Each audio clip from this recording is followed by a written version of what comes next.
അബ്ദുൽ ഖാദറിനെ ഞാൻ മുകളിലോട്ട് ക്ഷണിക്കുകയാണ്. അബ്ദുൽ ഖാദർ സഹോദര, മുകളിലോട്ട് കടന്നു വരൂ. യേശുവും ഈസയും ഒന്നാണെന്ന് തെളിയിക്കാനുള്ള ഒരു നല്ല അവസരമാണ്. ഇവിടെ നമ്മൾ തർക്കിക്കാനോ ചീത്ത പറയുവാനോ ഉള്ളതല്ല, മറിച്ച് നമുക്ക് നല്ല രീതിയിൽ തന്നെ താങ്കളെ മാന്യമായിട്ട് തന്നെ സ്വീകരിക്കുന്നതായിരിക്കും. താങ്കൾക്ക് മുകളിലോട്ട് വരാം. രണ്ടുപേരും ഒന്നാണെന്ന് ഒന്ന് തെളിയിച്ചാൽ മതി. ഓക്കെ, കണ്ടോ, ഞാൻ പറഞ്ഞില്ലേ, ഞാൻ ക്ഷണിക്കാത്തത് കൊണ്ടാണ് വരാതിരുന്നത്.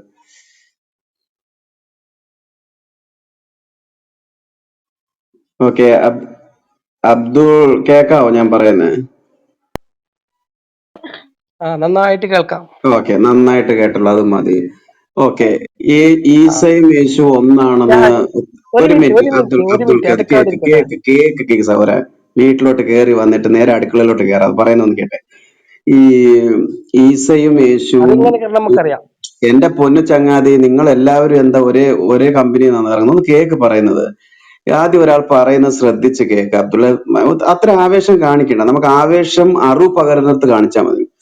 ഇവിടുത്തെ വിഷയം എന്ന് പറയുന്നത്, എന്റെ പൊന്നു ചങ്ങാതി ഒന്ന് കേക്ക് അബ്ദു, ഒന്ന് കേക്ക്. നിങ്ങൾ കേൾക്കുന്നതിന് എന്താ വലിയ ഒന്ന് കേക്ക് പറയുന്ന കേക്ക്, അലമ്പാക്കാതെ എല്ലായിടത്തും പോയി ആക്കുന്നുള്ളൂ, ഇവിടെ ആക്കാതെ കേക്ക്. നമ്മൾ സമാധാനത്തിലേക്ക് സംസാരിക്കുന്നത്. ഇവിടുത്തെ വിഷയം എന്ന് പറയുന്നത് ഈസയും യേശുവും ഒന്നല്ല എന്നാണ് ഞങ്ങളുടെ നിലപാട്. അബ്ദു, ഇത് രണ്ടും ഒന്നാണെന്നാണോ രണ്ടാണെന്നാണോ വിശ്വസിക്കുന്നത്? അതിന് മാത്രം ഒരു മറുപടി തരാമോ? അതവിടെ ഇരിക്കട്ടെ, വേറൊന്നും എടുക്കുന്നില്ല. ഞാൻ ചോദിക്കട്ടെ, നിങ്ങൾ ചോദിച്ചതിന് മറുപടി ഞാൻ പറയാം. അതാദ്യം പറ, ഞാൻ ചോദിക്കട്ടെ, അതാദ്യം പറ. ഞാനൊന്ന് ചോദിക്കട്ടെ സുഹൃത്തെ, നിങ്ങൾ എന്തിനാ വേവലാതി കൊള്ളുന്നത്? ഞാനൊന്ന് ചോദിക്കട്ടെ. നിങ്ങൾ ചോദിച്ചതിന് മറുപടി ഞാൻ പറയാം. പറയണം, പറയാതെ പോകല്ലേ. പറയാം. ഞാനൊന്ന് ചോദിക്കട്ടെ, നിങ്ങള് ഇപ്പൊ ഇതില് ഹെഡിങ് കൊടുത്തിട്ടുണ്ട്, ഇത് നിങ്ങള് സംവാദത്തിന് അൻവറിനെ വെല്ലുവിളിച്ചിട്ട് അൻവറിന്റെ സമ്മതത്തോടെയാണോ നിങ്ങൾ ഈ വിളിച്ചത്? കഴിഞ്ഞോ? ഇല്ല, കഴിഞ്ഞില്ല. പിന്നെ ഇതേ ടൈറ്റിൽ ഇട്ടിട്ട് ഇന്നലെ ക്ലോസ് ആൻഡ് കൗണ്ടറിൽ ചർച്ച ഇതേ വിഷയം ഉണ്ടായിരുന്നു. നിങ്ങൾ ആരെയും കണ്ടില്ലല്ലോ അവിടെ. അപ്പൊ ഞങ്ങളുടെ അനുവാദത്തോടെയാണോ അവിടെ ഇട്ടത്? നിങ്ങൾ അതുകൊണ്ട് ചോദിച്ചത്. നിങ്ങൾ അൻവർ സാമാന്യ മര്യാദയായിട്ട് അൻവർ കയറി വന്നു. അൻവറിന് സംസാരിക്കാൻ വന്നില്ല, സംസാരിക്കാൻ അനുവദിച്ചില്ല. പറയട്ടെ, അൻവർ സംസാരിക്കാൻ വേണ്ടി സാമാന്യ മര്യാദ. ചങ്ങാതി 100 വട്ടം പറയട്ടെ എന്ന് പറഞ്ഞില്ല. നിങ്ങൾക്കൊരു 2 മിനിറ്റ് തരാം, പറയേണ്ടത് പറഞ്ഞു തീർക്കുക. അൻവർ സാമാന്യ മര്യാദത്തോടു കൂടി കയറി വന്നു. അൻവർ നിങ്ങളെ സുവിശേഷ പ്രസംഗം കേൾക്കാൻ വേണ്ടിയിട്ടല്ല വന്നത്. അദ്ദേഹത്തിന് പറയാനുള്ള കാര്യങ്ങൾ ഉണ്ടായിരിക്കും. നിങ്ങൾ പറയാൻ അനുവദിച്ചോ? ഇനിയിപ്പോ ഇന്നലെ നിങ്ങൾ ഈ വിഷയം ഇട്ടിട്ട് ഞങ്ങളെ റൂമിലേക്ക് നിങ്ങൾ ആരെങ്കിലും കയറി വരാൻ പറ്റിയോ? നിങ്ങൾക്ക് നിങ്ങളെ റൂമിൽ മാത്രം ഇരുന്നത് സുവിശേഷ പ്രസംഗം നടത്താം. അതിന് ഞങ്ങളെ വാ വാ എന്ന് കയറി വിളിക്കുന്നത് നിങ്ങൾക്ക് എന്താ ലോജിക്കുള്ളത്? കഴിഞ്ഞോ? പറ. കഴിഞ്ഞോ? ഇനി ഇടയ്ക്ക് അതിന് നിങ്ങൾ മറുപടി പറ. ഞാൻ ചോദിച്ചതിന് മറുപടി പറ. ഇനി പറയണ്ട. ഇനി ഒന്ന് മ്യൂട്ട് ചെയ്ത ചങ്ങാതി. ഓക്കെ, ഇപ്പം ഞാൻ ആദ്യം ചോദിച്ച ചോദ്യത്തിന് മറുപടി തന്നിട്ട് ഞാൻ മറുപടി തരണോ, അതോ താങ്കൾ രണ്ടാമത് ചോദിച്ച ചോദ്യത്തിന് മറുപടി ഞാൻ തന്ന ശേഷം താങ്കൾ എന്റെ ചോദ്യത്തിന് മറുപടി തരും? എങ്ങനെയായിരിക്കും പരിപാടി? ഞാൻ ചോദിച്ച ചോദ്യത്തിന് നിങ്ങൾ മറുപടി പറ. ഓക്കെ, എന്തായാലും താങ്കൾക്ക് ഞാൻ ആദ്യം ചോദിച്ചപ്പോ ആ ചോദ്യത്തിൽ നിന്ന് ഒഴിഞ്ഞു മാറിയിട്ട് താങ്കൾ ഇവിടെ മുമ്പോട്ട് വെച്ചതായിരിക്കുന്ന ഒരു ചോദ്യമാണ്. ഇത് വിഷയമായിട്ട് ബന്ധമില്ലാത്തതാണെങ്കിലും ഞാൻ അതിന് മറുപടി തരാം. എന്തായാലും ഞാൻ വിളിച്ചപ്പോ തന്നെ മുകളിലോട്ട് ഓടി വന്ന ഒരാളോട് എനിക്കൊരു പ്രത്യേക സ്നേഹമുണ്ട്. ഓക്കെ, ഈ ഒരു ചർച്ച നടക്കുമ്പോൾ ഞാൻ അൻവർ ഞങ്ങളുടെ ഗ്രൂപ്പിൽ കടന്നു വരികയും ബൈബിൾ ആൻസേഴ്സ് ഗ്രൂപ്പിൽ കടന്നു വന്ന് ഇപ്പൊ താങ്കൾ കാണിക്കുന്ന ഒരു തരത്തിലൊരു അലമ്പുണ്ടല്ലോ, അതുപോലെ തന്നെ പുള്ളി ഇടക്കേറി സംസാരിക്കുന്നു. ഞങ്ങൾ അദ്ദേഹത്തിന്റെ മുമ്പിൽ വെച്ചതായിരിക്കുന്ന ന്യായങ്ങൾ, അദ്ദേഹത്തെ ഞങ്ങൾ ആരും ക്ഷണിച്ചു തന്നല്ലോ, അദ്ദേഹം മുകളിലോട്ട് കടന്നു വന്നതാണ്. സാധാരണ സംവാദങ്ങൾ ഉണ്ടോ പറഞ്ഞു പോകുന്ന ഒരു ചങ്ങാതിയാണ്. മിക്കവാറും ഗ്രൂപ്പ് വളർത്താൻ വേണ്ടി പലതും ചെയ്യുന്ന ഒരു ചങ്ങാതിയും കൂടിയാണ്. അതുകൊണ്ട് തന്നെ ഞങ്ങൾ പറയേണ്ടതൊക്കെ ഇവിടെ പറയാമെന്ന് പറഞ്ഞു. അങ്ങനെ അദ്ദേഹം മുമ്പോട്ട് വെച്ചതായ പോയിന്റുകൾ മാത്രമാണ് ഇന്നിവിടെ മറുപടി നൽകിയത്. ഈ പറയുന്നതായ ഗ്രൂപ്പ് അദ്ദേഹം എന്നോട് പേഴ്സണലായിട്ട് ഒരു മെസ്സേജ് അയച്ചിട്ട് ഇങ്ങനെ ഒരു ഗ്രൂപ്പ് സംഘടിപ്പിക്കുന്നെന്നോ അല്ലെങ്കിൽ അതിലേക്ക് കടന്നു വരണമെന്നോ പറയുന്നതായ ഒരു വ്യക്തിപരമായിരിക്കുന്ന ഒരു പേഴ്സണൽ ആയിരിക്കുന്ന ഒരു കാര്യമില്ല. ആകെ അദ്ദേഹം എനിക്ക് അയച്ചതായ അവസാനത്തെ ഞാൻ ഓക്കെ കഴിഞ്ഞ ദിവസം വെള്ളിയാഴ്ച 10:42 ഓക്കെ ശനിയാഴ്ച 8:32 പുള്ളി എനിക്കൊരു ലിങ്ക് അയക്കുന്നു. ഞാൻ അദ്ദേഹത്തിന് തിരിച്ചു ചോദിക്കുന്നു, ആർട്ടിക്കിൾ മൊത്തം വായിച്ചോ, വായിച്ചിട്ട് പറ, വെറുതെ ദാവാക്കാരെ പോലെ കോപ്പി പേസ്റ്റ് ചെയ്യതല്ലെന്ന്. അത് കഴിഞ്ഞതിന് ശേഷം അദ്ദേഹം എന്നോട് ഗ്രൂപ്പ് ഇട്ട് കഴിഞ്ഞപ്പോൾ ഞാൻ അദ്ദേഹത്തിന് പേഴ്സണലായിട്ട് വീണ്ടും മെസ്സേജ് അയച്ചിട്ടു, അൻവറിന് എന്നോട് ഡിബേറ്റ് ചെയ്യണോ? അതിന് അദ്ദേഹം എനിക്ക് മറുപടി തന്നില്ല. അതിനുശേഷമാണ് ഞാൻ അദ്ദേഹത്തിന് പേഴ്സണൽ ആയിട്ട് ഒരു ലിങ്ക് അയച്ചിട്ട് പറഞ്ഞു, ഈസ യേശുവാണ് തെളിയിക്കാൻ വരൂ എന്ന് പറഞ്ഞുകൊണ്ട് ഞാൻ അദ്ദേഹത്തെ ക്ഷണിച്ചത്. അപ്പോൾ ഒരു സംവാദത്തിന്റെ രീതിക്ക് അദ്ദേഹം ഒരു മുസ്ലിങ്ങൾ നിങ്ങളും പോലും അംഗീകരിക്കുന്ന സംവാദകനാണെന്ന് ഞാൻ വിശ്വസിക്കുന്നില്ല. ഇനി പോട്ടെ, അബ്ദുവിനും ഭയങ്കര വിശ്വാസമാണെങ്കിൽ അദ്ദേഹം എന്താണ് ഇവിടെ കടന്നു വന്ന് ഞാൻ വിഷയം അവതരിപ്പിക്കുന്നതിന്റെ ഇടയ്ക്ക് കയറി വന്ന് അലമ്പുണ്ടാക്കാൻ പറയുകയും ആ സമയത്ത് ഞാൻ അദ്ദേഹത്തോട് പറഞ്ഞു, ഈ പറയുന്ന വിഷയാവതരണം കഴിഞ്ഞിട്ട് നിങ്ങൾക്ക് നിങ്ങളുടെ മറുപടി പറയാം. അപ്പൊ അദ്ദേഹം പറഞ്ഞു 20 മിനിറ്റ് വേണം, 20 മിനിറ്റ് കഴിഞ്ഞിട്ട് വരാമെന്ന് പറഞ്ഞു പോയി. മേ ബി അദ്ദേഹം താമസിക്കുന്ന ലോകത്തിന്റെ വേറെ ഏതെങ്കിലും സമയമായിരിക്കും, അവിടെ ചിലപ്പോൾ സമയം വളരെ സ്ലോ ആയിട്ട് പോയി 20 മിനിറ്റ് ആയി കാണത്തില്ലായിരിക്കാം. അപ്പൊ അതാണ് ഇവിടെ സംഭവിച്ച കാര്യം. ഇനി ഞാൻ ചോദിച്ച ചോദ്യത്തിന് മറുപടി ഉണ്ടോ താങ്കൾക്ക്? ശരി, ഓക്കെ. നിങ്ങൾ അൻവറിന് ലിങ്ക് അയച്ചു കൊടുത്തു എന്ന് പറഞ്ഞു. അൻവർ നിങ്ങളോട് സമ്മതിച്ചോ? എന്നിട്ട് അൻവർ സാമാന്യ മര്യാദയായിട്ട് കേറി വന്നു. അദ്ദേഹത്തെ തിരക്കുണ്ടായിരിക്കും. ആ നിങ്ങൾ സംസാരിക്കാൻ അനുവദിച്ചില്ല. ഇനിയിപ്പോ ഇതേ ചോദ്യം നിങ്ങളോട് ഞാൻ അങ്ങോട്ട് ചോദിക്കാണ്. അൻവർ വന്നതുപോലെ നിങ്ങൾ ആരെങ്കിലും ഇന്നലെ കേറി വന്നോ? അബ്ദു വരണോന്ന് എന്താ നിർബന്ധം? ആ പിന്നെ നിങ്ങൾക്ക് എന്താ ഞങ്ങളും വരണമെന്ന് നിർബന്ധം? അത് പറ. അബ്ദുവിനെ വിളിച്ചോ ഇവിടെ ആരെങ്കിലും? നിങ്ങളല്ലേ എന്നെ താഴെ വിളിച്ചത്, വാ വാ വാ എന്നിട്ട് വിളിച്ചത്. നിങ്ങൾ എഴുതുന്നോണ്ടല്ലേ പറഞ്ഞത്?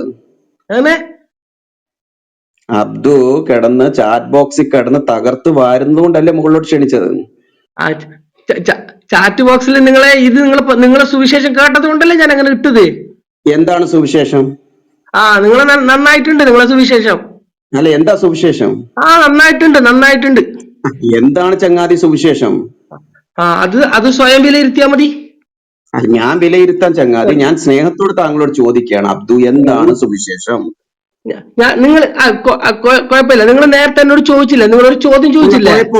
കുഴപ്പമുണ്ട്, എനിക്ക് നിങ്ങൾ നേരത്തെ എന്നോട് ഒരു ചോദ്യം ചോദിച്ചു. പറഞ്ഞോളൂ. നിങ്ങൾ അതിന് ഞാൻ മറുപടി തന്നില്ല. നിങ്ങൾ പറഞ്ഞു മറുപടി തരൂ പ്ലീസ്. തരൂ.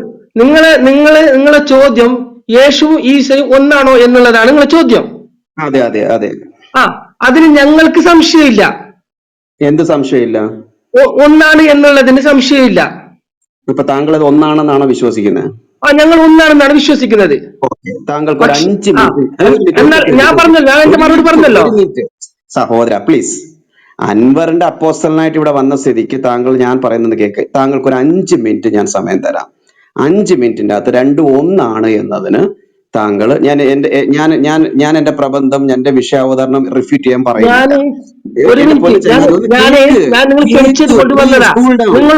നിങ്ങളോട് സംവദിക്കാനോ നിങ്ങളോട് ഇതിനോ എന്നതല്ല. നിങ്ങൾ 5 മിനിറ്റ് ഞാൻ എന്റെ കാര്യങ്ങൾ പറയും. നിങ്ങൾക്ക് കേൾക്കാൻ മനസ്സിലെങ്കിൽ കേട്ടാ മതി. ഇല്ല, കേക്ക്. നിങ്ങൾ എന്നോട് ചോദ്യം ചോദിച്ചു. പറയൂ. നിങ്ങൾ എന്നോട് ചോദ്യം ചോദിച്ചു ഈസയും യേശുവും ഒന്നാണോ എന്ന്. അതിനുള്ള ഞാൻ മറുപടി പറഞ്ഞു, ഞങ്ങൾക്ക് സംശയമില്ല ഒന്നാണ് എന്നുള്ളത്. ഇനി ഞാൻ നിങ്ങളോടൊന്ന് ചോദിക്കട്ടെ? ഇല്ല, അതിനുശേഷം ഞാൻ വേറൊരു ചോദ്യം ചോദിച്ചു. അല്ല, ഞാനൊന്ന് ചോദിക്കട്ടെ? ഞാൻ ചോദിച്ചാൽ കേട്ടില്ലേ? ഒന്നാണെന്നുള്ളതിന്റെ തെളിവ് എന്താണെന്നാണ് ഞാൻ ചോദിച്ചത്. ഒന്നാണ് തെളിവ്. ഞാൻ പറയട്ടെ. ഞാൻ നിങ്ങൾക്ക് സംശയമില്ല. നിങ്ങളോട് ഞാൻ ചോദിക്കട്ടെ? സംശയം നിങ്ങൾക്കാണ്. ഒന്നാണോ മൂന്നാണോ എന്നുള്ളത് നിങ്ങൾ അത് ആദ്യം തീർത്തു. ഒന്നാണോ മൂന്നാണോ എന്നുള്ളത് നിങ്ങൾക്കാണ് സംശയം. അല്ലല്ല, എനിക്ക് അങ്ങനെ സംശയമില്ല. നിങ്ങൾക്ക് സംശയം, നിങ്ങൾ ആ സംശയം അത് തീർത്തു. അബ്ദുൾ ചങ്ങാതി കേക്ക്, എനിക്ക് ഒന്നാണോ മൂന്നാണോ എന്നുള്ള കാര്യത്തിൽ സംശയമില്ല. എനിക്ക് ഇത് ഒന്നാണോ രണ്ടാണോ എന്നുള്ള കാര്യത്തിൽ സംശയമുള്ളൂ. ആ സംശയം താങ്കൾക്ക് തീർത്തു തരാൻ പറ്റുമോ? അങ്ങനെയാണെങ്കിൽ ഞാനൊരു മുസൽമാൻ അങ്ങനെ എളുപ്പമായില്ലേ? ഇപ്പൊ 3 വിട്ടിട്ട് 2 ആയോ? എങ്ങനെ ഞങ്ങൾ ഇവിടെ മുകളിൽ ഇട്ടിരിക്കുന്ന തലക്കെട്ട് എന്താണ്? ഈസയും യേശു ഒന്നാണോ തെളിയിക്കാൻ അൻവർ കൊച്ചിക്ക് സ്വാഗതം. അതല്ല സുഹൃത്തെ എന്റെ ചോദ്യം. നിങ്ങളെ സംശയമാണ്. ഞാനല്ല ഇപ്പൊ നിങ്ങളെ ചോദ്യത്തിനൊക്കെ അല്ല സംശയമില്ലാന്ന് പറഞ്ഞല്ലോ. ഒരു മിനിറ്റ് പ്ലീസ്, ഒരു മിനിറ്റ്. അബ്ദുൾ അല്ല, ഒരു മിനിറ്റ്. ഈ വിഷയത്തിൽ സംസാരിക്കുക, കാട് കയറി സംസാരിക്കാതെ. അദ്ദേഹം ഗുരു ചോദിക്കുന്ന ചോദ്യത്തിന് ഉത്തരം പറഞ്ഞ് ഞാനൊരു കാട് കയറിയിട്ടില്ല സുഹൃത്തെ. നിങ്ങൾ ചോദിച്ചാൽ ഞാൻ മറുപടി പറഞ്ഞ എനിക്ക് സംശയമില്ല.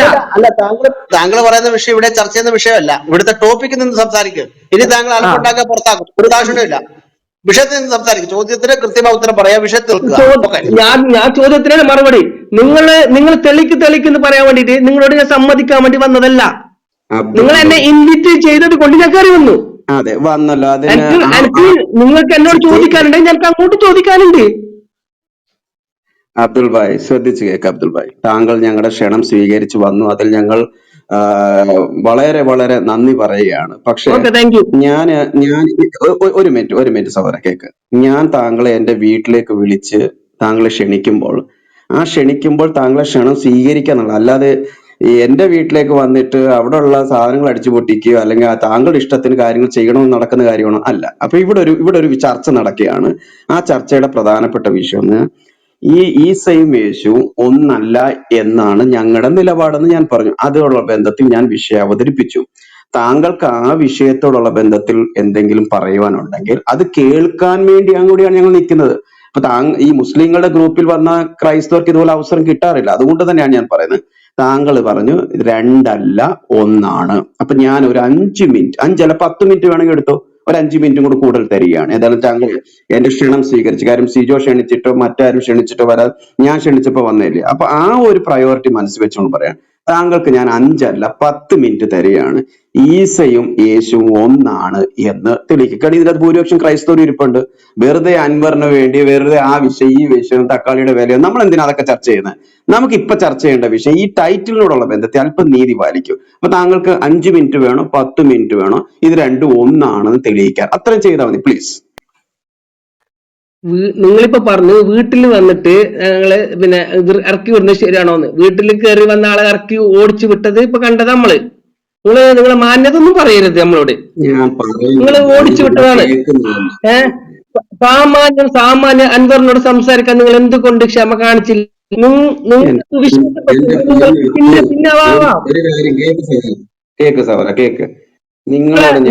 നിങ്ങൾ സുവിശേഷ പ്രസംഗം പ്രസംഗിച്ചോളി, അതിന് ഞങ്ങൾക്ക് എതിർപ്പില്ല സാറേ. നിങ്ങൾ അബ്ദുൾ ഭായ്, നിങ്ങളുടെ എതിർപ്പൊന്നും ഇവിടെ ഞങ്ങൾക്ക് സുവിശേഷം പറയണമെങ്കിലോ ഞങ്ങൾക്ക് നിങ്ങളുടെ സൗകര്യം നോക്കി പറയേണ്ട ആവശ്യം ഞങ്ങൾ പറയും. കാര്യം ഇസ്ലാമിൽ ഇല്ലാത്തൊരു കാര്യമാണ് സുവിശേഷം എന്ന് പറയുന്നത്. അപ്പൊ മുഹമ്മദിനും പോലും ഇല്ലാത്ത ഒരു ഉറപ്പ് യേശുക്രിസ്തുവിലൂടെ നൽകപ്പെടുന്നത് ഞങ്ങൾ പറയും. പക്ഷെ ഇന്ന് സുവിശേഷമല്ല ഞങ്ങൾ ഇവിടെ പറയുന്നത്. കാര്യം ചങ്ങാതിക്ക് അറിയത്തില്ല, മുഹമ്മദിനെ കുറിച്ച് പല കാര്യങ്ങളും തെറ്റിദ്ധാരണയുണ്ട്. ആ തെറ്റിദ്ധാരണയാണ്. ഇവിടുത്തെ വിഷയം സുവിശേഷമല്ല. സുവിശേഷ പ്രസംഗം ഞങ്ങൾ വേറെ ഒരു ദിവസം സംഘടിപ്പിക്കുന്നുണ്ട്. അന്ന് സഹോദരന് കടന്നു വരാം. കാര്യം ഇസ്ലാമിൽ രക്ഷയില്ല. മുഹമ്മദിന് സംശയം എന്ന് പറയണ്ട. സംശയം അതാ ഞാൻ പറഞ്ഞത്. സംശയം നിങ്ങളെ സംശയം ഭയങ്കര സംശയമാണ്. എനിക്ക് മുഹമ്മദ് പ്രവാചകനാണോ എന്നുള്ള കാര്യം സംശയമില്ല. പ്രവാചകനാണെന്നുള്ള കാര്യം യാതൊരു സംശയമില്ല. ലോകാവസാനം വരെ എന്തെന്ന് വെച്ചാല് ഒന്നാണോ മൂന്നാണോ എന്നുള്ളത്. ലോകാവസാനം വരെ ഒന്നാണോ മൂന്നാണോ ആയിക്കോട്ടെ. ഇവിടുത്തെ ആദ്യം നിങ്ങളെ സംശയം തീർക്കേ. സംശയമില്ല നമ്മളെ സംശയം. ഞങ്ങൾക്ക് ഒരു മിനിറ്റ് സഹോദര, പൊന്നു ചങ്ങാതി ഒന്ന് കേട്ടെ. സംസാരിക്കല്ലേ ഇല്ല. എന്റെ പൊന്നു സഹോദര, ഇപ്പൊ ഞാൻ പറയട്ടെ, എനിക്കില്ലാത്തൊരു സംശയം താങ്കൾ ഉണ്ടാക്കി കിടന്ന് ബുദ്ധിമുട്ടണ്ട. ഞാൻ ഇവിടെ വളരെ വ്യക്തമായി പറയുന്നു, ഞങ്ങളുടെ സംശയം എന്ന് പറയുന്നത് ഈ ഈസയും യേശുവും ഒന്നാണോ എന്ന കാര്യത്തിലാണ്. താങ്കൾ പറഞ്ഞത് ഒന്നാണെന്നാണ്. അപ്പൊ താങ്കൾ ഇത്രയും പാണ്ഡിത്യമുള്ള ഒരാള് ഇത്രയും ഒരു കാര്യം പറയുമ്പോൾ അത് താങ്കളിൽ നിന്ന് പഠിക്കുവാൻ വേണ്ടിയല്ലേ ഞങ്ങൾ ഇവിടെ ഇരിക്കുന്നത്. അപ്പൊ ഒരു 5 മിനിറ്റ് നിങ്ങൾ തരുമോ? ഞങ്ങൾ അവിടെ വന്നു കഴിഞ്ഞാൽ പച്ചത്തെറി വിളിച്ച് ഓടിക്കുന്നതല്ല, അതെന്തെങ്കിലും ചെയ്യുമോ? ഞങ്ങൾ ഇവിടെ നിങ്ങൾ ഇത്ര സഹിക്കുന്നില്ലേ സഹോദര?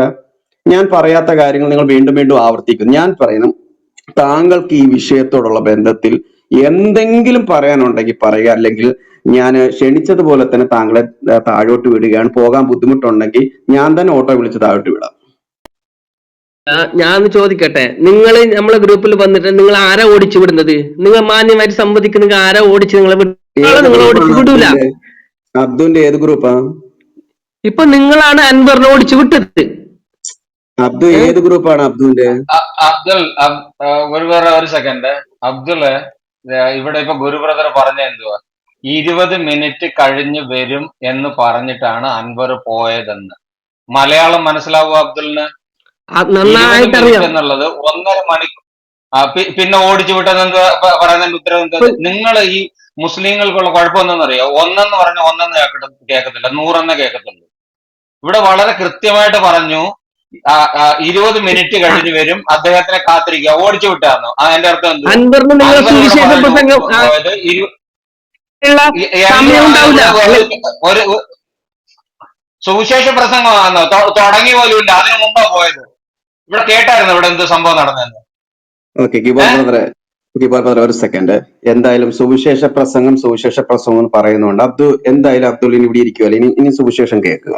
ഓക്കെ, അബ്ദു ഇനി ഒരു 2 മിനിറ്റ് സുവിശേഷം കേൾക്കുക. അബ്ദു ഒരു കാര്യം മനസ്സിലാക്കേണ്ട ഒരു കാര്യം, ഞാൻ എന്തുകൊണ്ട് മുഹമ്മദിനെ പിൻപറ്റുന്നില്ല എന്നൊരു കാര്യം ഞാൻ അബ്ദുവിനോട് പറയാം. ഞാൻ എന്തുകൊണ്ട് യേശുവിനെ പിൻപറ്റുന്നതാണ്. സുവിശേഷമാണല്ലോ ഇനി ഞാൻ കേൾപ്പിക്കാം. അബ്ദു, ഞാന് ഒരു ദൈവമില്ല എന്ന് വിശ്വസിക്കുന്ന ഒരു സാഹചര്യത്തിൽ നിന്ന് യേശുക്രിസ്തുവിനെ പിൻപറ്റിയ ഒരാളാണ്. അതുകൊണ്ട് തന്നെ ഞാൻ എന്തുകൊണ്ട് മുഹമ്മദിനെ പിൻപറ്റുന്നില്ല, അതുപോലെ എന്തുകൊണ്ട് അബ്ദു മുഹമ്മദിനെ പിൻപറ്റരുത്, യേശുവിനെ പിൻപറ്റണം എന്നുള്ളതിനെ കുറിച്ച് ഒരു പെട്ടെന്ന് 2 മിനിറ്റിനുള്ളിൽ ഞാൻ ഒരു കാര്യം പറയാം. ഒന്നെന്ന് പറയുന്നത്, യേശു ക്രിസ്തുവിൽ വിശ്വസിക്കുന്ന ഒരുവന് നിത്യജീവൻ ഉണ്ട് എന്ന് യേശു അവകാശപ്പെടുകയാണ്. എന്നാൽ മറുഭാഗത്ത് മുഹമ്മദിന് തന്റെ ജീവിതത്തിൽ പോലും നിത്യതയെക്കുറിച്ച് ഉറപ്പില്ലാതെ, പ്രത്യാശയില്ലാതെ, എന്തിനേ മുഹമ്മദിന് മാത്രമല്ല അല്ലാഹുവിനും പോലും ആ ഒരു ഉറപ്പില്ലാതെ മുമ്പോട്ട് പോയൊരു കാലമാണ്. സൂറ അൽ ഫാത്തിഹ 1-ാം അധ്യായത്തിൽ നാം കാണുന്ന പോലെ അല്ലാഹുവിന്റെ വചനം, അല്ലാഹു പ്രാർത്ഥിക്കുകയാണ് ഞങ്ങളെ നേരായ മാർഗത്തിൽ നയിക്കണമെന്ന്. അപ്പൊ അല്ലാഹുവിനും പോലും നേരായ മാർഗത്തിന് ഉറപ്പില്ലാതെ മുസ്ലിങ്ങളും പോലും നിരന്തരം പ്രാർത്ഥിക്കുന്ന ഒരു കാര്യം, നേരായ മാർഗത്തിൽ നയിക്കണമേ. മറുഭാഗത്ത് യേശു നിന്ന് പറയുകയാണ്, ഞാൻ തന്നെ വഴിയും സത്യവും ജീവനുമാകുന്നു, എന്നിലൂടെ അല്ലാതെ ആർക്കും പിതാവിന്റെ അടുത്തേക്ക് എത്തുവാൻ കഴിയത്തില്ല. അപ്പോൾ ഞാൻ മുഹമ്മദിനെക്കാളും യേശുവിനെ ഞാൻ വിശ്വസിക്കുന്ന കാര്യം, യേശു ക്രിസ്തു നിത്യജീവൻ തരാമെന്നും യേശു തന്നെയാണ് വഴിയും സത്യവും ജീവനും എന്ന് അവകാശപ്പെട്ടു. രണ്ടാമത്തത്, യേശു ക്രിസ്തു പറയും, ലോകം തരുന്നൊരു സമാധാനമല്ല ഞാൻ നിങ്ങൾക്ക് തന്നേച്ചു പോകുന്നത്, എന്റെ സമാധാനം ഞാൻ നിങ്ങൾക്ക് തരുന്നതാണ്. അപ്പൊ യേശുവിന്റെ സമാധാനം തരുവാൻ പറ്റുമെന്നും ആ സമാധാനം ലോകം തരുന്ന സമാധാനമല്ല എന്ന് ബൈബിൾ വളരെ വ്യക്തമായി പഠിപ്പിക്കുകയാണ്. എന്നാൽ അതുകൊണ്ട് തന്നെ എല്ലാ മനുഷ്യരും ജീവിതത്തിൽ ഒന്നല്ലെങ്കിൽ മറ്റൊരു തരത്തിൽ ആത്മീയവും മറ്റൊരു തരത്തിലുള്ള ബുദ്ധിമുട്ടും പ്രയാസവും കടന്നു പോകും. അവർക്ക് യേശുവിലൂടെ ഒരു സമാധാനം ഉറപ്പുവരുത്തുന്ന ഒരു യേശുവിനെയാണ് ഞാൻ പിൻഗമിക്കുക. എന്നാൽ എന്തുകൊണ്ട് മുഹമ്മദിനെ പിൻഗമിക്കുന്നില്ലെന്ന് ചോദിച്ചു കഴിഞ്ഞാൽ, മുഹമ്മദിന്റെ ജീവിതകാലത്തിൽ അദ്ദേഹം പ്രവാചകനായ കാലം മുതൽ തന്നെ മരണപ്പെട്ട കാലം വരെ തനിക്കൊരു സമാധാനം അനുഭവിക്കാൻ കഴിഞ്ഞിട്ടില്ല.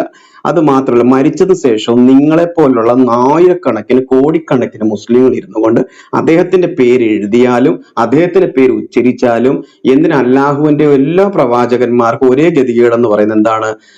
മുഹമ്മദിന്റെ മേലിൽ സമാധാനം ഉണ്ടാകട്ടെ എന്ന് നിങ്ങൾക്ക് പ്രാർത്ഥിക്കേണ്ടി വരുന്നു. എന്ന് വെച്ച് കഴിഞ്ഞാൽ നിങ്ങളുടെ പ്രവാചകന് വേണ്ടി നിങ്ങൾ സമാധാനത്തിന് വേണ്ടി പ്രാർത്ഥിക്കുകയാണ്. മറുഭാഗത്ത് യേശു ഇങ്ങോട്ട് പറയുകയാണ്, തന്നിൽ വിശ്വസിക്കുന്നവർക്ക് സമാധാനം എന്നുള്ള. അപ്പൊ സമാധാനം എന്നിൽ നിന്ന് വാങ്ങാൻ വേണ്ടി ഇരിക്കുന്ന ഒരാളെക്കാളും എനിക്കിഷ്ടം എനിക്ക് സമാധാനം തരുന്ന ഒരു വ്യക്തിയാണ്. മൂന്നാമത്തത്, വിശുദ്ധ വേദപുസ്തകം പഠിപ്പിക്കുന്ന ഇങ്ങനെയാണ്, യേശു ക്രിസ്തുവിനെ പിൻഗമിക്കുന്ന ഒരു വ്യക്തിക്ക് നിത്യജീവനോടൊപ്പം തന്നെ അവന് ദൈവത്തിന്റെ മക്കളാകാനുള്ള സ്ഥാനം നൽകുന്നു. യോഹന്നാന്റെ സുവിശേഷം 1-ാം അധ്യായത്തിൽ പറയുന്നത്. അപ്പൊ അതിന്റെ അർത്ഥം എന്താണ്? യേശു ക്രിസ്തുവിൽ വിശ്വസിക്കുന്നതിലൂടെ എനിക്ക് നിത്യതയും സ്വർഗത്തിന്റെ അവകാശവും, അത് മാത്രമല്ല ദൈവം, സൃഷ്ടാവായ ദൈവത്തിന്റെ മക്കളാകാനുള്ള അവകാശവും അധികാരവും നൽകപ്പെട്ടു എന്നാണ് പറഞ്ഞിരിക്കുന്നത്. അപ്പൊ ഞാൻ എന്ന സാധാരണ മനുഷ്യൻ, ഒരു സൃഷ്ടിയായിരിക്കുന്ന മനുഷ്യനെ ദൈവം തന്റെ ഭവനത്തിലേക്ക് സ്വീകരിക്കുകയും എന്റെ അപ്പനായി എനിക്ക് ആ സ്നേഹം അനുഭവിക്കുവാൻ കഴിയുന്നു എന്നതാണ് ഏറ്റവും വലിയൊരു കാര്യം. മറുഭാഗത്ത് ഈ ഒരു മുസ്ലിമിന് എത്ര 5 നേരം നിസ്കരിച്ചാലും, ഹജ്ജിന് പോയാലും, ഇനി ഭക്തി മൂത്തിട്ട് സിറിയയിലും അവിടെ ആട് മേയ്ക്കാൻ പോയി പൊട്ടിത്തെറിച്ചാലും അവന് കിട്ടുന്ന ഏറ്റവും വലിയ സ്ഥാനം എന്ന് പറയുന്നത് അടിമ എന്ന് തന്നെയാണ്. ഇപ്പോൾ താങ്കളുടെ പേര് തന്നെയാണ് അബ്ദുൾ. അപ്പൊ അബ്ദുള്ള എന്ന് പറയുമ്പോൾ അല്ലാഹുവിന്റെ അടിമ, ദാസൻ എന്നല്ല അടിമ. അപ്പൊ സെർവന്റ് എന്നല്ല അടിമ, സ്ലേവ്. അപ്പൊ ഈ എത്ര ശ്രമിച്ചാലും ഒരു മുസ്ലിമിന് അല്ലാഹുവിന്റെ ഒരു അടിമയാകാൻ മാത്രമേ പറ്റത്തുള്ളൂ. പക്ഷെ ബൈബിൾ പഠിപ്പിക്കുന്നത് സാത്താന്റെ അടിമത്തത്തിൽ നിന്ന് ക്രിസ്തു നമ്മെ സ്വാതന്ത്ര്യത്തിലേക്ക് നയിച്ചു എന്നുള്ളതാണ്. ആ ഇരുട്ടിൽ നിന്ന് വെളിച്ചത്തിലേക്ക് നയിച്ചു എന്നുള്ളതാണ്. അപ്പോൾ ഒരു സാധാരണ മനുഷ്യൻ ദൈവത്തിന്റെ മക്കളാകാനുള്ള അവകാശം നൽകപ്പെടുന്നു. അപ്പോൾ നമ്മുടെ അഡ്രസ്സ് മാറ്റുന്ന ഒരു ദൈവത്തെ കുറിച്ചാണ്, നമുക്ക് ഒരു വ്യക്തിത്വം നൽകുന്ന, സ്ഥാനം നൽകുന്ന ഒരു ദൈവത്തെ കുറിച്ചാണ് ബൈബിൾ അതുകൊണ്ട് തന്നെ ഞാൻ ക്രിസ്തുവിനെ അനുഗമിക്കുന്നു. ഏറ്റവും അവസാനമായിട്ട് പറയാൻ ആഗ്രഹിക്കുന്ന ഒരു കാര്യം, യോഹന്നാന്റെ സുവിശേഷം 3-ാം അധ്യായം അതിന്റെ 15-ഉം 16-ഉം പറയുന്നത് ഇങ്ങനെയാണ്: ദൈവം ലോകത്തെ സ്നേഹിച്ചത് കൊണ്ട് തന്റെ ഏകജാതനായ പുത്രനെ അയച്ചു എന്നാണ്. റോമാലേഖനം പറയുന്നത് നാം പാപികളായിരുന്നപ്പോൾ തന്നെ ക്രിസ്തുയേശു നമുക്ക് വേണ്ടി മരിച്ചു എന്നാണ്. സഹോദര, ബൈബിൾ പരിചയപ്പെടുത്തുന്ന ദൈവം ക്രിസ്തുവിലൂടെ ഞങ്ങളെ സ്നേഹിച്ചു. അപ്പൊ എന്നെ സ്നേഹിക്കുന്ന ഒരു ദൈവം ഞാൻ ആയിരിക്കുന്ന പോലെ എന്നെ ഉൾക്കൊള്ളുകയും എന്നെ അംഗീകരിക്കുകയും എന്നെ സ്നേഹിക്കുകയും ആ സ്നേഹവും വാത്സല്യം അനുഭവിക്കാൻ കഴിയുന്നു എന്നുള്ളതാണ്. മറുഭാഗത്ത് എന്നെ സ്നേഹിക്കാത്തൊരു ദൈവത്തെയാണ് ഞാൻ ഇസ്ലാമിൽ കാണുന്നത്. അതാണ് ഞാൻ അവിടെ കാണുന്നത്. കാരണം നിങ്ങൾ ഇന്നത് ചെയ്താൽ സ്നേഹിക്കും, ഇന്നത് ചെയ്താൽ സ്നേഹിക്കും, ഇന്നത് ചെയ്താൽ സ്നേഹിക്കും. അപ്പോൾ എന്തെങ്കിലും ചെയ്യുമ്പോൾ മാത്രം സ്നേഹിക്കുന്ന ഒരു അല്ലാഹുവിനെയാണ് മറുഭാഗത്ത് കാണുന്നത്. ഒരു ഒരു ഒരു അടിമയോട് കാണിക്കുന്നത് സ്നേഹമല്ല, അടിമയോട് കാണിക്കുന്നത് കാരുണ്യവും ദയ മാത്രമാണ്. മറുഭാഗത്ത് യേശുക്രിസ്തുവിലൂടെ മാത്രമേ ഒരുവന് ഈ വക ഞാൻ ഈ പറഞ്ഞ കാര്യങ്ങൾ അനുഭവം. അപ്പോൾ എങ്ങനെ ജീവിത വിശുദ്ധി കൊണ്ടും നിങ്ങൾ ശ്രദ്ധിക്കുക, യേശു ക്രിസ്തുവിനെ കുറിച്ച് പറയുമ്പോൾ യേശു തന്നെ പറയാം, എന്നില് പാപമുണ്ടെങ്കിൽ ചൂണ്ടിക്കാണിക്കാൻ യേശു വെല്ലുവിളിക്കുകയാണ്. യേശുവിന്റെ ഉപദേശങ്ങൾ, യേശുവിന്റെ ജീവിതം ഒക്കെ ആർക്കും ഗുണമുള്ളതും ആരും യേശുവിനോട് നടക്കുന്നതുകൊണ്ട് തല കുനിക്കേണ്ടി വരുന്നില്ല. മാതൃക ഉള്ള ഒരു യേശുവിനെയാണ് ഞാൻ അനുഗമിക്കുന്നത്. മുഹമ്മദിന്റെ ജീവിതം, മുഹമ്മദിന്റെ സന്ദേശവും മനുഷ്യർക്ക് ഒരു പ്രയോജനമില്ലാത്തതും ആ മുഹമ്മദിന്റെ ആളാണെന്ന് പറയുമ്പോൾ പലയിടത്തും തല കുനിക്കേണ്ടി വരുന്നതിന്റെ കാരണം എന്താണ്? മുഹമ്മദിൽ നല്ല മാതൃക ഉണ്ടെന്ന് പറയുകയും ആ മാതൃക നിങ്ങൾക്കും പോലും ഫോളോ ചെയ്യുവാൻ പറ്റാത്തതാണെന്ന്. മുഹമ്മദിനേക്കാളും ജീവിതം കൊണ്ടെങ്കിലും അബ്ദുൾ മെച്ചവും മാന്യനുമാണെന്ന് ഞാൻ വിശ്വസിക്കുന്നു. പക്ഷെ യേശുവിൽ അതിനേക്കാളും ശ്രേഷ്ഠമായിരിക്കുന്ന ഒരു മാതൃക ഉണ്ട്. ആ യേശുവിനെ കുറിച്ച് ആ യേശുവിൽ വിശ്വസിക്കുന്നവർക്ക് സമാധാനം, സന്തോഷവും സംതൃപ്തിയും നിത്യജീവനും ഉണ്ടെന്ന് പറയും. ഇതാണ് സഹോദര സുവിശേഷം. ഞാൻ ഇത്രയും നേരം സുവിശേഷം ആയിരുന്നില്ല പറഞ്ഞത്, അത് ഈസയും യേശുവും ഒന്നാണെന്നുള്ള വിഷയത്തിന്റെ ചർച്ച മാത്രമായിരുന്നു. എന്നാൽ ഇപ്പൊ ഞാൻ പറഞ്ഞ സുവിശേഷമാണ്. താങ്കൾക്ക് വേണമെങ്കിൽ ഇനിയും താഴോട്ട് പോകാം, അല്ലെങ്കിൽ ഇവിടെ നിൽക്കാം. അടുത്ത സഹോദരന്മാർ സംസാരിക്കാം. സിജോ, അദ്ദേഹം പോയോ? അബ്ദുൽ പോയോ?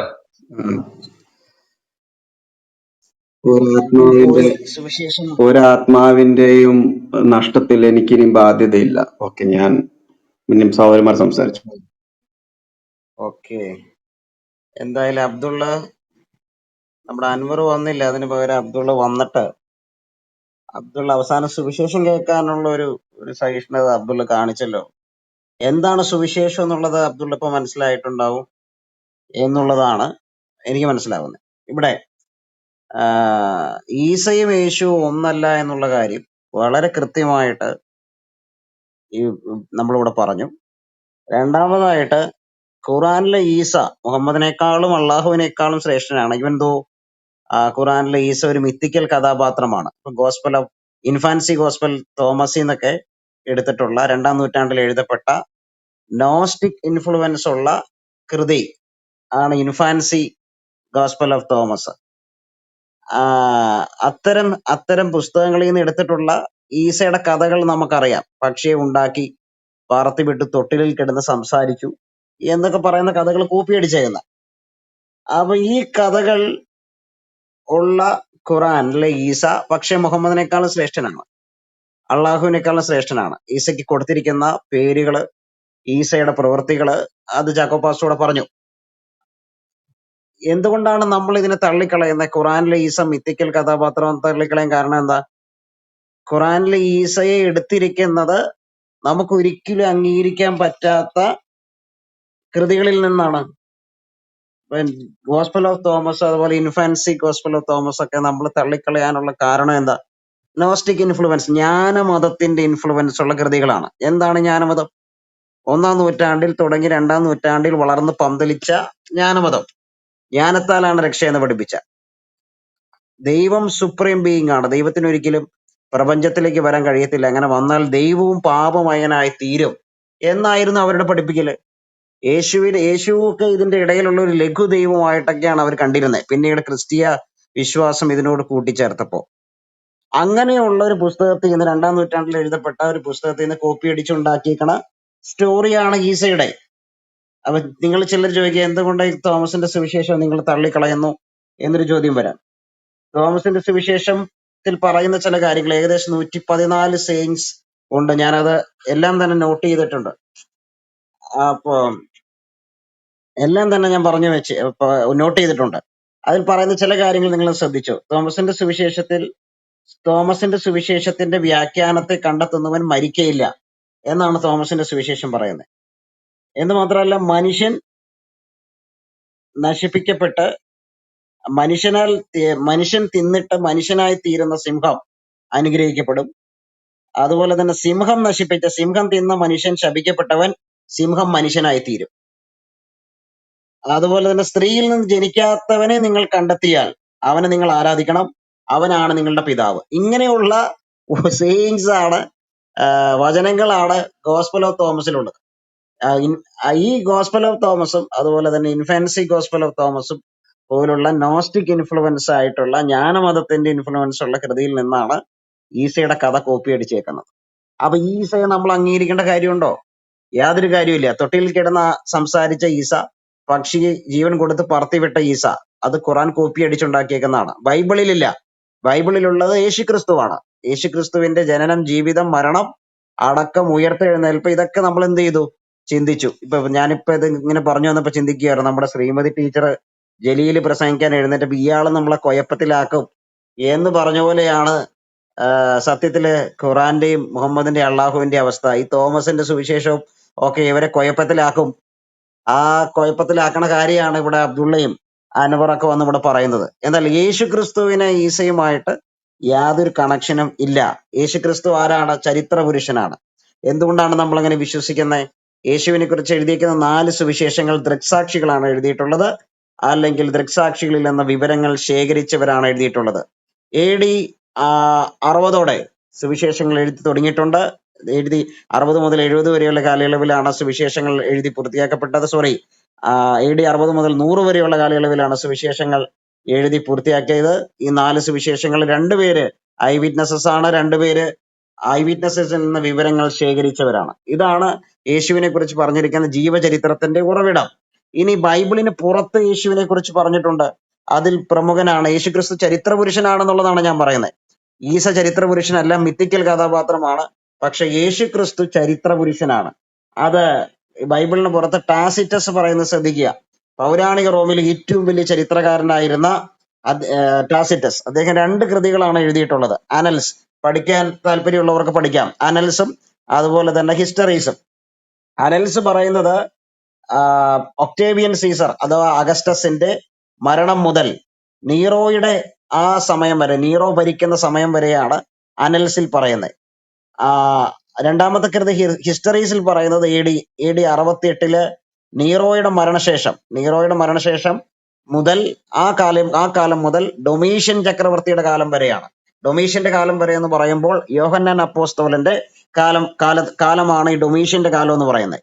ഡൊമീഷ്യന്റെ കാലത്താണ് ചക്രവർത്തി ആരാധന പ്രബലപ്പെടുന്നത്. നീറോയുടെ കാലത്തേക്ക് ഉണ്ടെങ്കിലും ഡൊമീഷ്യന്റെ കാലത്താണ് ചക്രവർത്തിയെ ആരാധിക്കുക എന്ന സിസ്റ്റം അതിശക്തമായിട്ട് മാറുന്നത്. ആ കാലത്താണ് ടാസിറ്റസ് ഇത് എഴുതിയേക്കുന്നത്. ടാസിറ്റസ് ഈ 2 കൃതികളും എഴുതിയിട്ടുള്ളത്. ഈ ടാസിറ്റസ് ഈ പുസ്തകത്തിൽ ക്രിസ്തുവിനെയും ക്രിസ്ത്യാനികളെയും കുറിച്ച് പറയുന്നുണ്ട്. പൗരാണിക റോമിൽ ഏറ്റവും വലിയ ചരിത്രകാരൻ എന്ന പേര് കേട്ട ടാസിറ്റസ് ക്രിസ്തുവിനെയും ക്രിസ്ത്യാനികളെയും കുറിച്ച് പറയുന്നുണ്ട്. ക്രിസ്ത്യാനിറ്റിയുടെ സ്ഥാപകനായ ക്രിസ്തൂസ് എന്നാണ് അദ്ദേഹം പറയുന്നത്. ക്രിസ്ത്യാനിറ്റിയുടെ സ്ഥാപകനായ ക്രിസ്തൂസ്, അദ്ദേഹം പീലാത്തോസ് യഹൂദിയയിലെ ഗവർണറായിരുന്ന സമയം, ടൈബീരിയസ് ചക്രവർത്തി ഭരിക്കുന്ന സമയം എന്ന് പറഞ്ഞാൽ ടൈബീരിയസ് ചക്രവർത്തി റോമൻ സാമ്രാജ്യം ഭരിക്കുന്ന സമയം, അതുപോലെ തന്നെ പൊന്തിയോസ് പീലാത്തോസ് യഹൂദിയയിലെ ഗവർണർ ആയിരിക്കുന്ന സമയം യേശു ക്രൂശിക്കപ്പെട്ടു എന്നാണ് ടാസിറ്റസ് പറയുന്നത്. അത് ശരിക്കും പറഞ്ഞാൽ നമ്മുടെ ക്രിസ്തീയ വിശ്വാസത്തോട് അദ്ദേഹം കൈകോർക്കുകയാണ്. എന്താണ് ബൈബിൾ പറയുന്നത്? പൊന്തിയോസ് പീലാത്തോസിന്റെ മുമ്പിൽ നല്ല സ്വീകാര്യം കഴിച്ച ക്രിസ്തു യേശു എന്ന് പറയുന്നുണ്ട്. അല്ലെങ്കിൽ പൊന്തിയോസ് പീലാത്തോസിന്റെ സമയത്ത് കഷ്ടം സഹിച്ച ക്രിസ്തു യേശു എന്ന് പറയുന്നുണ്ട്. നിങ്ങൾക്ക് പഠിക്കാൻ ഒന്ന് രണ്ട് പുസ്തകങ്ങളുടെ പേര് ഞാൻ പറയാം. ഗാരി ഹാബർമാസ് ഹിസ്റ്റോറിയൻ ആണ്, അദ്ദേഹം എഴുതിയ ദ വെർഡിക്റ്റ് ഓഫ് ഹിസ്റ്ററി, നല്ലൊരു പുസ്തകമാണ്. അതുപോലെ തന്നെ ഗാരി ഹാബർമാസ് എഴുതിയ മറ്റൊരു പുസ്തകമാണ് the historical Jesus ancient evidence for the life of Christ എന്ന പുസ്തകം. The historical Jesus ancient evidence for the life of Christ. മറ്റൊന്നാണ് നോർമൻ ആൻഡേഴ്സൺ, അദ്ദേഹം ഒരു താരതമ്യത്തിൽ പണ്ഡിതനാണ്, ചരിത്രകാരൻ. അദ്ദേഹം എഴുതിയിരിക്കുന്ന ഒരു പുസ്തകമാണ് Jesus Christ the witness of history എന്ന പുസ്തകം. മറ്റൊന്നാണ് എഫ് ബ്രൂസ് എഴുതിയ മാഞ്ചസ്റ്റർ യൂണിവേഴ്സിറ്റിയിലെ ബിബ്ലിയോളജി വിഭാഗത്തിൽ നല്ല ശ്രദ്ധേയമായി പങ്കുവഹിച്ചിട്ടുള്ള, അതുപോലെ തന്നെ കോൺട്രിബ്യൂട്ട് ചെയ്തിട്ടുള്ള എഫ് ബ്രൂസ് എഴുതിയിരിക്കുന്ന ഒരു പുസ്തകമാണ് Jesus Christ origin outside of the new testament എന്ന പുസ്തകമാണ്. Jesus and Christians origin out side of the new testament 1970 എഴുതിയ പുസ്തകമാണ്. അതിന്റെ പരിഷ്കരിച്ച പതിപ്പ് പുറത്തിറക്കിയിട്ടുണ്ട്. അപ്പൊ ഈ പുസ്തകങ്ങൾ നിങ്ങൾ വായിക്കുമ്പോൾ ഈ കാര്യങ്ങൾ നിങ്ങൾക്ക് കുറച്ചുകൂടി കാര്യങ്ങളൊക്കെ മനസ്സിലാക്കാൻ പറ്റും. അപ്പൊ യേശുക്രിസ്തു ചരിത്ര പുരുഷനാണെന്ന് ആര് പറയുന്നു? ടാസിറ്റസ് പറയുന്നു. യേശുക്രിസ്തുവിന്റെ പുനരുദ്ധാനമാണ് ശരിക്കും പറഞ്ഞാൽ ആ സുവിശേഷം റോമൻ സാമ്രാജ്യം മുഴുവൻ പ്രചരിക്കാൻ കാരണമായി തീർന്നതെന്ന് നോർമൻ ആൻഡേഴ്സൺ പറയുന്നുണ്ട്. അത് ശരിക്കും പറഞ്ഞാൽ നമ്മുടെ ടാസിറ്റസ് പറയുന്ന ഒരു കാര്യം, ഈ യേശു മരിച്ചു, പൊന്തിയോസ് പീലാത്തോസിന്റെ നാളിൽ യേശു മരിച്ചപ്പോൾ അത് തീർന്നു എന്നാണ് ഓർത്തത്. പക്ഷെ അത് തീരുന്നില്ല, അത് റോമൻ സാമ്രാജ്യം മുഴുവൻ പടർന്ന് പന്തലിച്ചു എന്ന് പറയുന്നുണ്ട് നമ്മുടെ ടാസിറ്റസ്. അപ്പൊ അതിനൊരു കാരണം നോർമൻ ആൻഡേഴ്സൺ പറയുന്ന യേശുവിന്റെ പുനരുദ്ധാനം, യേശു ക്രിസ്തു മരണത്തെ ജയിച്ച് ഉയർത്തെഴുന്നേറ്റു, അതുകൊണ്ട് സുവിശേഷത്തെ തടഞ്ഞു നിർത്തുവാൻ അവർക്ക് കഴിഞ്ഞില്ല എന്നാണ് പറയുന്നത്. കേംബ്രിഡ്ജ് യൂണിവേഴ്സിറ്റിയിലെ ലെക്ചററായിരുന്ന മാർക്കസ് ബ്രോക്ക്മ്യൂൽ പറയുന്നത് യേശു ജീവിച്ചിരുന്നുവെന്നും ടൈബീരിയസ് ചക്രവർത്തി ഭരിക്കുമ്പോൾ പീലാത്തോസ് ഗവർണർ ആയിരിക്കുമ്പോൾ യേശു മരിച്ചുവെന്നും ടാസിറ്റസ് കൃത്യമായിട്ട് പറയുന്നു എന്നുള്ളതാണ് മാർക്കസ് ബ്രോക്ക്മ്യൂൽ പറയുന്നത്. മറ്റൊരാളാണ് റോമൻ ചരിത്രകാരനായ സ്യൂട്ടോണിയസ്. ആദ്യം ഞാൻ പറഞ്ഞത് റോമൻ ചരിത്രകാരനായ ടാസിറ്റസിന്റെ കാര്യമാണ് ഞാൻ പറഞ്ഞത്. പിന്നീട് രണ്ടാമത് പറയുന്നത് സ്യൂട്ടോണിയസിന്റെ കാര്യമാണ്. സ്യൂട്ടോണിയസ് ക്ലൗഡിയസ് ചക്രവർത്തിയെ കുറിച്ച് എഴുതുന്ന പുസ്തകത്തിൽ കുറിച്ച് പറയുന്നുണ്ട്. റോമിൽ നിന്ന് ക്രിസ്ത്യാനികളെ പുറത്താക്കിയ കാര്യം പറയുന്നുണ്ട്. ലൂക്കോസ് അപ്പോസ്തല പ്രവൃത്തി 18:2 അത് സൂചിപ്പിക്കുന്നുണ്ട്. അതുപോലെ തന്നെ നീറോ ചക്രവർത്തിയുടെ സമയത്തുണ്ടായ പീഡനത്തെക്കുറിച്ചും സ്യൂട്ടോണിയസ് പറയുന്നുണ്ട്. പ്ലിനി ദ യങ്ങർ AD 112 അദ്ദേഹം ഗവർണറായിരുന്നു, ബിഥുനിയയിലെ ഗവർണറായിരുന്നു. അദ്ദേഹം പറയുന്ന വളരെ പ്രധാനപ്പെട്ട ഒരു കാര്യമുണ്ട്. ട്രോജൻ ചക്രവർത്തിക്ക് എഴുതുന്ന ഒരു കത്തിൽ അദ്ദേഹം പറയുന്നുണ്ട്, ക്രിസ്തുവിനെയും ക്രിസ്ത്യാനികളെ കുറിച്ച് അദ്ദേഹം പറയുന്നുണ്ട്, യേശുവിനെ ദൈവമായിട്ട് ക്രൈസ്തവർ ആരാധിച്ചിരുന്നു എന്നാണ് പ്ലിനി ദ യങ്ങർ പറയുന്നത്. യേശുവിനെ ദൈവമായിട്ട് ക്രൈസ്തവർ ആരാധിച്ചിരുന്നു, AD 112 പറയുന്ന കാര്യമാണ്. അതുപോലെ തന്നെ യേശു ക്രിസ്തുവിനെ, വാസ്തവമായിട്ട് യേശുവിനെ പിന്തുടർന്നവർ അവനെ തള്ളിപ്പറയാൻ ഒരിക്കലും കൂട്ടാക്കിയില്ല എന്നാണ് അദ്ദേഹം പറയുന്നത്. എങ്ങനെ അവരെ കൊല്ലണം, ഏത് രീതിയിൽ കൊല്ലണം എന്ന് ചോദിച്ച് എഴുതുന്ന കത്താണ്. ഇതാണ് പ്ലിനി ദ യങ്ങർ യേശു ക്രിസ്തുവിനെ കുറിച്ച് പറയുന്നത്. ക്രൈസ്തവരെ എങ്ങനെ പീഡിപ്പിക്കണം, എങ്ങനെ കൊല്ലണം എന്ന് ചോദിച്ച് എഴുതുന്ന കത്താണ്. അപ്പൊ ഞാൻ പറഞ്ഞു പോയത് ഇതിന്റെ സാരം എന്നാന്ന് പറഞ്ഞാൽ, ബൈബിളിന് പുറത്തും യേശു ക്രിസ്തുവിനെ കുറിച്ചുള്ള വാക്കുകൾ ഉണ്ട്. യേശു ക്രിസ്തുവിനെ കുറിച്ച് ചരിത്രകാരന്മാർ പറഞ്ഞിട്ടുണ്ട്. ബൈബിൾ ഈസ് ഇനഫ്, ബൈബിൾ പറഞ്ഞിരിക്കുന്നത് നമുക്ക് മതി. എന്നാൽ ബൈബിളിന് പുറത്തും ക്രിസ്തുവിനെ കുറിച്ച് പറഞ്ഞിട്ടുണ്ട്. ചരിത്രകാരന്മാർ ക്രിസ്തുവിനെ കുറിച്ച് പറഞ്ഞിട്ടുണ്ട്. പൗരാണിക റോമിൽ ഏറ്റവും വലിയ ചരിത്രകാരന്മാർ ക്രിസ്തുവിനെ കുറിച്ച് പറഞ്ഞിട്ടുണ്ട്. യേശുവിന്റെ ക്രൂശ് മരണം വരെ അവർ അംഗീകരിക്കുന്നുണ്ട്. ഉയർത്തെഴുന്നേൽപ്പ് തത്വത്തിൽ അവർ സ്വീകരിക്കുന്നില്ലെങ്കിലും എന്തോ സംഭവിച്ചു എന്നുള്ള കാര്യം അവർ അംഗീകരിക്കുന്നുണ്ട്. ഈ യേശുവിനും ഈസയുമായിട്ട് എന്താണ് ബന്ധം? ഈവൻ മുഹമ്മദിന് പോലും ചരിത്രപരമായ അസ്തിത്വം ഉണ്ടെന്ന് നമുക്ക് കരുതാൻ വയ്യ. കാരണം മുഹമ്മദിനെ കുറിച്ചുള്ള ചരിത്രപരമായ തെളിവുകളില്ല. ഖുറാൻ ഒരു ചരിത്ര പുസ്തകമായിട്ട് പരിഗണിക്കാൻ പറ്റുമോ? ഖുറാനിൽ എന്തെങ്കിലും ചരിത്രം ഉണ്ടെന്ന് നമുക്ക് പറയാൻ പറ്റുമോ? ഇല്ല. ഹദീസുകൾ മുഴുവൻ കെട്ടുകഥകളാണ്. ഹദീസിൽ എന്തെങ്കിലും ചരിത്രമുണ്ടോ? ഒരു ചരിത്രവും ഇല്ല. പിന്നെ ബയോഗ്രാഫീസ് ഒക്കെ എപ്പോഴാണ് വരുന്നത്? എത്ര നൂറ്റാണ്ടിന് ശേഷമാണ്? ചുരുങ്ങിയത് ഒരു 200 വർഷത്തിന് ശേഷമാണ് മുഹമ്മദിന്റെ ബയോഗ്രാഫീസ് ഒക്കെ വരുന്നത്. അപ്പൊ മുഹമ്മദിന്റെ കാര്യത്തിൽ പോലും ഒരു ചരിത്രപരമായ തെളിവ് ഇല്ല. ഈസയുടെ കാര്യത്തിലും ഇല്ല. പക്ഷേ യേശുക്രിസ്തുവിന്റെ കാര്യത്തിൽ അങ്ങനെയല്ല. യേശു ചരിത്ര പുരുഷനാണ് എന്ന് ബൈബിൾ പറയുന്നു. യേശുവിന്റെ ക്രൂശ് മരണം, പുനരുദ്ധാനം വരെ ബൈബിൾ പറയുന്നു. സ്വർഗാരോഹണം വരെ ബൈബിൾ പറയുന്നു. എന്നാൽ ബൈബിളിന് പുറത്തുള്ള ചരിത്രകാരന്മാർ യേശു ക്രിസ്തുവിന്റെ ക്രൂശ് മരണം വരെ എല്ലാവരും അംഗീകരിക്കുന്നുണ്ട്. അതിനുശേഷം എന്തോ ഒന്ന് സംഭവിച്ചു എന്നുള്ള കാര്യം എല്ലാവരും അംഗീകരിക്കുന്നു. ക്രിസ്ത്യാനിറ്റി സ്പ്രെഡ് ചെയ്തു എന്നുള്ള കാര്യം എല്ലാവരും സമ്മതിക്കുന്ന കാര്യമാണ്. അപ്പൊ ഇവിടെ നമ്മൾ മനസ്സിലാക്കേണ്ട ഒരു കാര്യം, നമ്മൾ പിൻപറ്റുന്നത് ഒരു മിത്തിക്കൽ കഥാപാത്രത്തെ അല്ല, ഒരു ഐതിഹ്യ പുരുഷനെയല്ല, കെട്ടുകഥയല്ല. നമ്മൾ പിന്തുടരുന്ന ചരിത്ര പുരുഷനെയാണ്. ചരിത്രത്തിൽ ഇറങ്ങി വന്ന, ചരിത്രത്തിൽ ജീവിച്ച, നമുക്ക് വേണ്ടി മരിച്ച, അടക്കപ്പെട്ട, ഉയർത്തെഴുന്നേറ്റ യേശുക്രിസ്തുവിനെയാണ് നമ്മൾ ആരാധിക്കുന്നത്. യേശുക്രിസ്തുവിന്റെ ധാർമ്മികത, യേശുക്രിസ്തുവിന്റെ വ്യക്തിത്വം, യേശുക്രിസ്തുവിന്റെ ജീവിതം അള്ളാഹുവിനേക്കാളും മുഹമ്മദിനേക്കാളും ഈസയെക്കാളും ഒക്കെ വളരെ ഉയരത്തിലാണ് എന്നുള്ളത് ദാവപ്രവർത്തകർ മനസ്സിലാക്കണം. ഇവിടെ നമ്മുടെ ഗുരുജിയോയെ വെല്ലുവിളിച്ചുകൊണ്ട് മുസ്ലിം സഹോദരന്മാർ, ദാവപ്രവർത്തകർ റൂമിട്ടു. ഈസയും യേശു ഒന്നാണെന്ന് ഞങ്ങൾ തെളിയിക്കും, ഗുരുജിയോ സംവാദത്തിന് തയ്യാറാകുമെന്ന് പറഞ്ഞ്. ഞങ്ങൾ തയ്യാറാണ്. IBT യിൽ ഞങ്ങൾ ഇന്ന് റൂമിട്ടേക്കുവാണ്. നിങ്ങൾക്ക് ധൈര്യപൂർവ്വം കടന്നു വരാം. യേശുവും ഈസയും ഒന്നാണെന്ന് നിങ്ങൾക്ക് തെളിയിക്കാം. ഞങ്ങൾ ഇവിടെ കൃത്യമായിട്ട് പറഞ്ഞു കഴിഞ്ഞു, യേശുവും ഈസയും ഒന്നല്ല. മറ്റൊരു കാര്യം കൂടി, നിങ്ങൾക്കൊരു ഫേവറായിട്ട് ഞങ്ങളൊരു കാര്യം പറഞ്ഞു. അതെന്താണ്? ഈസ, ഖുറാനിൽ പറയുന്ന ഈസ ഒരു ഗ്ലാമറസ് ആയിട്ടുള്ള കഥാപാത്രമാണ്, നല്ലൊരു കഥാപാത്രമാണ്. അങ്ങനെ ഒരു കഥാപാത്രം അതില്ലെങ്കിൽ ഖുറാന്റെ അവസ്ഥ എന്താകുമെന്നുള്ള കാര്യം ഞങ്ങൾ പറഞ്ഞു. എന്ന് മാത്രമല്ല, അള്ളാഹുവിനേക്കാളും മുഹമ്മദിനേക്കാളും ഉയരത്തിലാണ് ഈസയുടെ സ്ഥാനം എന്നുള്ളത് കൂടി ഞങ്ങൾ ഇവിടെ പറഞ്ഞു.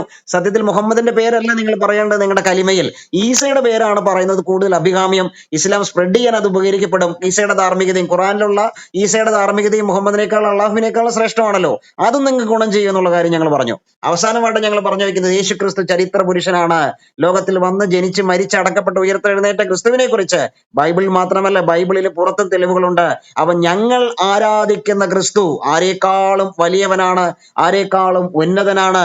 ആ ക്രിസ്തുവിനെ അനുഗമിക്കുവാൻ ഞങ്ങൾ നിങ്ങളെ ക്ഷണിക്കുകയാണ്. വഴിയും സത്യവും ജീവനുമായ, സത്യദൈവവും നിത്യജീവനുമായ, ചരിത്ര പുരുഷനായ, ചരിത്രത്തിൽ ജീവിച്ച, മനുഷ്യന്റെ വേദനകളിൽ ഇന്നും സജീവമായിട്ട് ഇടപെടുന്ന യേശുക്രിസ്തുവിനെ അനുഗമിക്കുവാൻ നിങ്ങളെ ആദരപൂർവ്വം ഞങ്ങൾ ഇവിടെ ക്ഷണിക്കുകയാണ്.